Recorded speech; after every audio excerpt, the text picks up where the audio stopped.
Bonjour, il est 8h moins 10, ça fait à peu près une demi-heure que je suis parti de l'albergue de Casanova. Et pour l'instant, j'ai pas un pèlerin devant, pas un pèlerin derrière. Je suis en train de traverser un village, un petit village, et il n'y a personne. Donc vraiment, les gens, le groupe des 1000 pèlerins s'arrête dans les grandes étapes. Donc c'est très bien pour moi. Du coup, moi je m'arrête dans les toutes petites albergues. On était 10 en tout hier. Et ouais, je crois que l'albergue était au tiers plein. Et du coup, ça, c'est cool. On s'est retrouvés que entre gens quand on s'était tous plus ou moins vus depuis le départ. C'était un groupe de gens qui étaient partis depuis Saint-Jean-Pied-de-Port. Donc on a pu un peu discuter, c'était cool. Et là maintenant, je m'approche doucement de Mélide. Et Mélide est une étape. Donc je me prépare là, psychologiquement, à retrouver 1000 autres pèlerins. Parce que ce ne sera pas les mêmes qu'hier.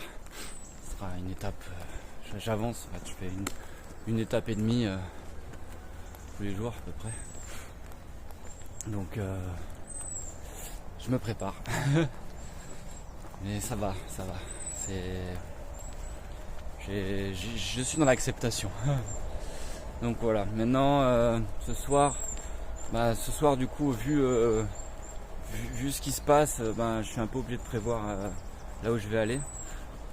Parce que je veux pas me retrouver dans le flot. Donc je pense, si mon corps le permet, d'aller jusqu'à Santa Irene. C'est à peu près ça ferait une étape de 40 km. Et pour retrouver aussi une petite albergue municipale où il y aura certainement pas trop de monde. Donc je dis certainement parce que je peux pas en être sûr, mais en théorie l'étape est juste après à Upedruso. Donc ça se voit au niveau des albergues, parce que les albergues c'est des petites albergues là où je vais, et à Upedruso c'est des albergues où il y a 150 lits quoi. Donc je pense que les gens vont plus facilement là-bas. Donc là autour de moi des champs, je traversais des forêts d'eucalyptus juste avant, et le jour se lève à peine. Mais je sens que je commence à être bien à l'ouest parce que le soleil se couche forcément bien plus tard que chez moi. Hier j'ai utilisé une conversation sur WhatsApp, il disait il est 20h, il fait déjà nuit. Moi il était 21h30 et il faisait encore jour quoi. Donc je suis vraiment très à l'ouest quoi, et bientôt encore plus. Parce que l'idée c'est de pas s'arrêter à Santiago, c'est de continuer jusqu'au Cap Finistère. Donc encore 3 jours de marche après Santiago pour rejoindre le bout de l'Europe quoi. Donc je suis trop content d'aller là-bas. Allez, zou, je continue.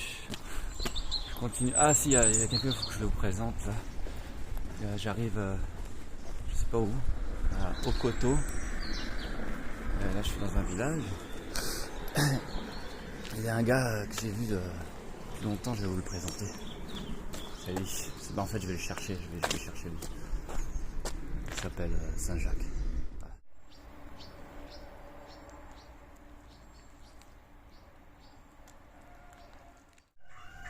Voici l'église de Santa Maria dell'Eubero. Je suis à l'entrée de Mélide. Je vais passer sur ce pont et qui va me conduire dans la ville. Pour l'instant, personne. On verra à la sortie de la ville. J'arrive dans le centre-ville de Melide et pour l'instant pas grand monde, mais si je regarde un peu vers la droite là-bas, je commence à voir des groupes de pèlerins. Et voilà, je suis prêt pour rejoindre le millier de personnes du jour. Ils sont là. Ça y est, ils sont là. Le 1000 Pilgrim.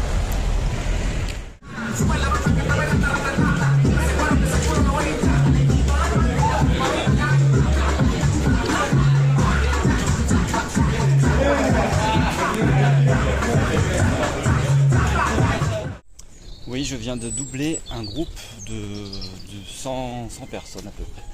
Donc j'ai demandé, j'aurais demandé qui ils étaient. En fait, c'est un groupe d'étudiants de l'université de Madrid qui se rend à Compostelle. Donc c'est une sorte de week-end d'intégration, on va dire. C'est cool, bonne ambiance. Après c'est vrai que du coup sur le chemin c'est absolument pas du tout le même, la même ambiance quoi. Mais bon, après pourquoi pas, hein. Faut se laisser. Je me laisse aller dedans et puis je parle avec les gens. Et voilà, c'est une autre approche, mais c'est cool aussi en fait. Voilà. Bon, là je viens de dépasser Melide. Je vais pas rester, je vais acheter un petit truc à manger dans un supermarché pour juste faire un petit déj rapide et puis je vais tracer dans la campagne pour essayer de dépasser rapidement la ville-étape qui s'appelle Olugo ou quelque chose comme ça. Et du coup comme ça je serai de nouveau tranquille quoi.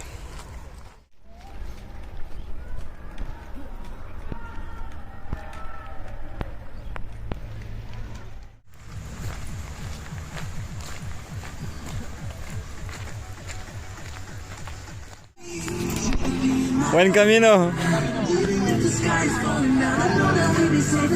J'arrive dans un petit village qui s'appelle Ribadizo.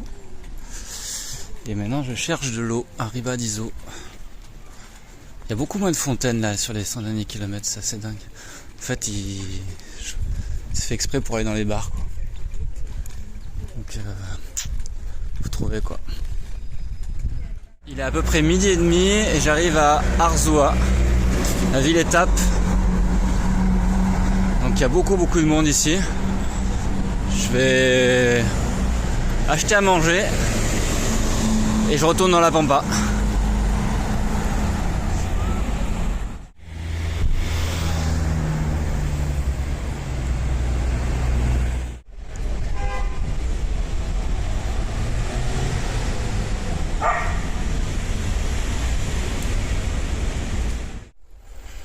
Je viens de sortir de la ville d'Arzua et du coup je suis de nouveau seul sur le chemin. Qu'est-ce que ça me plaît! Le silence, pas de musique, juste le bruit des oiseaux. Et voilà quoi. Je traverse une petite forêt sympa. Il y a encore des eucalyptus. Il y a des châtaigniers, je vois. Qu'est-ce que je vois encore? J'ai vu des bouleaux aussi, des pins. Non, c'est très agréable. Très agréable. On entend quand même une route pas trop loin. Mais ça va. Donc là je vais trouver un coin paisible pour me poser quelques temps pour manger, me reposer. Et puis reprendre le chemin tranquillou.